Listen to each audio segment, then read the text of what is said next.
اگر آپ کو بتایا جائے کہ سال کے سب سے قیمتی دن شروع ہو چکے ہیں جن کا ثواب عام دنوں سے زیادہ ہے تو کیا آپ تیاری کریں گے؟ دوستو، ذی الحجہ کا پہلا عشرہ شروع ہو چکا ہے جس کے بارے میں اللہ تعالیٰ نے قسم کھائی ہے والفجر ولیال عشر، اور نبی صلی اللہ علیہ وسلم نے فرمایا کہ ان دنوں کے کیے گئے عمل اللہ رب العزت کو باقی دنوں سے بہت زیادہ محبوب ہے، عزیز ہے۔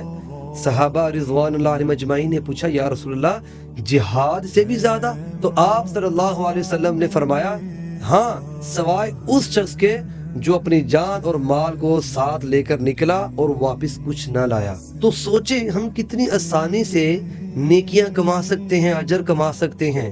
زیادہ سے زیادہ اس عشرے میں عبادات کریں، قرآن مجید کی تلاوت کریں، توبہ و استغفار کریں اور تکبیرات پڑھیں، اللہ اکبر لا الہ الا اللہ واللہ اکبر وللہ الحمد، اور روزے رکھیں جتنے آپ سے ہو سکیں، لیکن خاص طور پر یوم عرفہ کا روزہ رکھیں۔